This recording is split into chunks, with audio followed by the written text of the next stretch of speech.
Hi hello నమస్తే welcome to మన voice global media. ఈ రోజు మనం గచ్చిబౌలిలో ఉన్న ఆప్టా క్యాటలిస్ట్ గ్లోబల్ బిజినెస్ కాన్ఫరెన్స్ దగ్గర ఉన్నాం. ఈ రోజు మనతో పాటు ఒక బిజినెస్ మ్యాన్ ఉన్నారు. ఆయన అడిగి మరిన్ని విశేషాలు తెలుస్తున్నాం. Good morning sir. Good morning.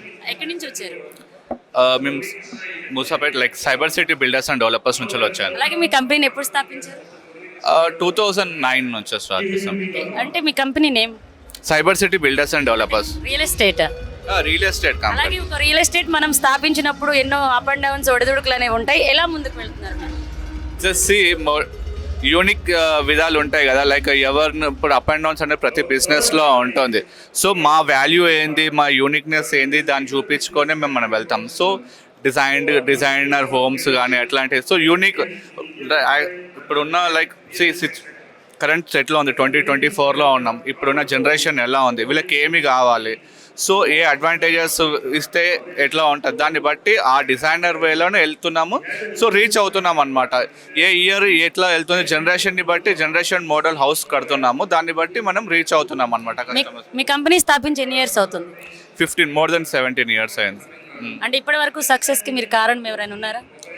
మా చైర్మన్ గారు, ఎండి సార్ గారు ఉన్నారు. వాళ్ళే డిజైన్స్ కానీ అందరు, లైక్ నాట్ ఓన్లీ వాళ్ళిద్దరని కాదు, వర్క్ చేసే వాళ్ళు అందరూ ఉన్నారు అనమాట. Like not only sales department, marketing department ఉంది, సిఆర్ఎం డిపార్ట్మెంట్ ఉంది, engineering department, accounts department, everybody doing their hard work, then only the company is growing higher.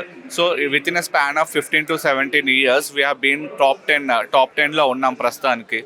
So mostly ఇక top 1కి కూడా రీచ్ అవుతాం with a short period of టైంలో. So we employees doing very hard work to grow our organization. అలాగే ఇప్పుడు ఇంతకుముందు మీరు employees అన్నారు. ఆల్రెడీ మనం ఒక 5th స్టేజ్లో ఉన్నా, అంటే 15th టైంలో ఉన్నామంటే ఫస్ట్కి వెళ్ళాలంటే ఖచ్చితంగా ఎంప్లాయీ ఉండాలి. అలాగే ఇంతకుముందు మీరు మేనేజర్ అన్నారు, ఎండి అన్నారు.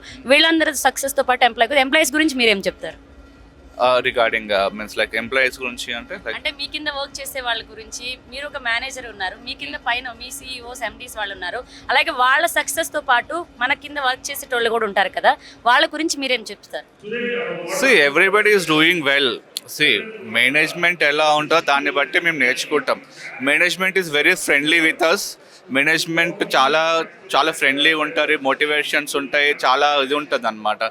So whatever the management నుంచి వస్తుందో అది ఎవ్రీ పాస్ అవున్ అవుతుంది అనమాట. సో కొన్ని కంపెనీస్ లాగా స్టేట్ పెట్టడం కానీ, పుష్ చేయడము, ప్రెషర్ చేయడం ఇట్లాంటిది ఏముండదు అనమాట. ఫ్రీగా వదిలేస్తారు, ఫ్రీగా ఉంటుంది, బిజినెస్ చేయండి, టెన్షన్ ఏం లేదు, అదే అవుతుంది అని చెప్పుకోవడం. మోటివేషన్స్ ఎక్కువ ఉంటాయి అనమాట. మా కంపెనీలో వచ్చిందంటే ప్రెషర్ ఉంటుంది ఎక్కువ. సో మోస్ట్లీ మోటివేషన్స్ ఉంటాయి. ఎప్పుడు ఏ మీటింగ్ తీసుకున్నా కూడా చలో ఈ మంత్ కాకపోతే నెక్స్ట్ మంత్ అవుతాయి, నో నీడ్ టు వరీ అని, అంటే ఇట్లా మోటివేషన్ ఎక్కువ చేస్తారనమాట. మేనేజ్మెంట్ ఎండి సార్ కాంచాలి జూనియర్ లెవెల్ వరకు ఎవ్రీబడి ఈజ్ ఇన్ ఈక్వల్ వేలో చూస్తారు. ఎవ్రీబడికి మోటివేషన్ ఉంటుంది అనమాట. అలాగే ఇంతకుముందు మీరు ఒక మాట మాట్లాడారు, ఖచ్చితంగా అంటే ఒక మనం కంపెనీని స్థాపించినప్పుడు రియల్ ఎస్టేట్ పరంగా మనం మాట్లాడితే, రియల్ ఎస్టేట్ అనేటప్పుడు ఒక ఉమెన్గా నేను ఒక హౌస్ని కొనాలి అంటే ఖచ్చితంగా మీరు డిజైన్ పరంగా కానీ, ఇంకొకటి క్వాలిటీ పరంగా కానీ మీరు నాకు నమ్మకం ఇవ్వాలి. అలాగే మీరు ప్రజలకి కానీ, ఇట్లాగే హౌసెస్ కొనే వాళ్ళకి కానీ, ఫ్యామిలీ మెంబర్స్కి, వాళ్ళందరికీ మీరు ఎలాంటి నమ్మకాన్ని ఇస్తారు మీ కంపెనీ త్రూ నుంచి? ఒకటే ఉంటుందండి, కంపెనీ అంటే real estate company is nothing but construction quality ఉంటుంది. First not only construction quality, design quality అని కాకుండా టైం డెలివరీ ఉంటుంది అనమాట. మన దగ్గర ఇన్వెస్ట్ చేశారు, కట్టకుండా వదిలేయడం అనేది కాదు. మనం టైం టు టైం డెలివరీస్ ఇస్తున్నాం. మెయిన్ ఇప్పుడు కొన్ని కంపెనీస్కి మన కంపెనీస్కి ఉన్న డిఫరెన్సియేషన్ ఏంటంటే టైం డెలివరీ అండి. So we are giving time delivery and quality of construction. And చాలా కంపెనీస్లో ఏంటంటే కామన్ ఏరియా వైస్ ఎక్కువ తీస్తారు అండ్ పర్ ఎక్కర్లో ఎక్కువ ఫ్లాట్లు కడతారు అనమాట. We are not that much commercial అనమాట.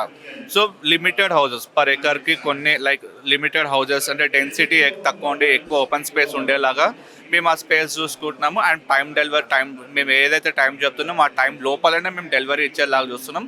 So base on that only with a span with 15 to 17 yearsలో వీఆర్ మూవ్డ్ అప్, అంటే పైకి ఎదిగిపోయినాం అనమాట. సో అట్లా అలాగే ఇప్పుడు రియల్ ఎస్టేట్ అన్నప్పుడు చాలా మంది మీరని మీ కంపెనీ త్రూ అని కాదు, బయట రియల్ ఎస్టేట్ మొత్తము కూడా ఎవరైనా ఒక ఫ్యామిలీ మెంబర్గా ఒక ఉమెన్గా మనం ఒక హౌస్ని బై చేస్తున్నామంటే ఈ రోజు ఇంత పేమెంట్ అని మన చేతి కట్టించుకుంటారు. తర్వాత ఏమంటారంటే ఇంకా లేట్ చేయడం కానీ వాళ్ళు మనకి ఇవ్వట్లేదు అని చెప్పేసి నెంబర్ ఆఫ్ మెంబర్స్ని మనము సిటీలో చూస్తున్నాం ఈరోజు ఇదే హైదరాబాద్ సిటీలో. అలాంటివి మీ కంపెనీ త్రూ నుంచి మీకు ఎప్పుడైనా అలాంటి ఫేస్ అయ్యారా? అంటే మీరు చెప్పిన good quality sir very good, కాకపోతే నేను బయట వాళ్ళకి కానీ అలా ఉన్నాయి కదా, అలాంటి వాళ్ళకి మీరేం చెప్తారు? సి ఎప్పుడైనా సిచ్యువేషన్స్ అనేది అవుతాయి, అవ్వలేదు అని చెప్పాను, అవుతాయి అయినాయని కూడా చెప్పాను. సి అట్లాంటి సిచ్యువేషన్స్ ఎప్పుడైతే అంటే రీసెంట్గా కోవిడ్ వచ్చింది. సో కోవిడ్ టైంలో లేబర్ లేదు, ఎవరు లేరు. So we given a 4 years of time for completion. ఇప్పుడు కోవిడ్ వచ్చేసి మనకు 2 years మనం వర్కే స్టాప్ చేసినాం. అటువంటి సిచ్యువేషన్లో మనం ఏమీ చేయలేం. సో యాజ్ పర్ కమిట్మెంట్ మనం చేయాలి అని అంటే గవర్నమెంటే మనకు they are not allowed to do work అనమాట. సో అట్లాంటి సిచ్యువేషన్లో వచ్చినప్పుడు మనం ఏం చేయలేం. సో ఆ సిచ్యువేషన్ వచ్చినప్పుడు ఇట్లా మనం చెప్పామన్నమాట, బికాస్ ఆఫ్ కోవిడ్ మనం చేయలేకపోయినాము అని చెప్పి వీఆర్ డన్, తర్వాత చేసుకుంటూ వచ్చామన్నమాట. సో మోస్ట్ ప్రాబ్లీ లేట్ అనడం ఎక్కడ ఉంటుందంటే ఎక్కడన్నా డిలే వర్క్ ఉందంటే most probably lack of employee కావచ్చు, ల్యాక్ ఆఫ్ ఇదే కానీ ఫండింగ్ దగ్గర ఏదైనా కూడా until unless there is no funding a organization కూడా ముందు ఫస్ట్ స్టెప్ అయ్యేది అనమాట.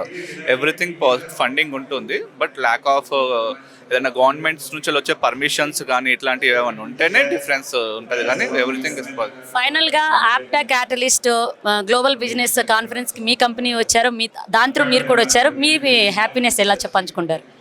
రియలీ గుడ్ అండి. అంటే మాకు మంచి ఆపర్చునిటీ ఇచ్చినందుకు we feel very happy. And ఇంత మంచి బిజినెస్ ఎంటర్ప్రెన్యూర్స్కి మేము మా ప్రాజెక్ట్ని ఎక్స్ప్లోర్ చేసుకోనికి అవకాశం ఇచ్చినందుకు వీఆర్ వెరీ మచ్ థ్యాంక్ఫుల్ అండి. Thank you so much sir. Thank you.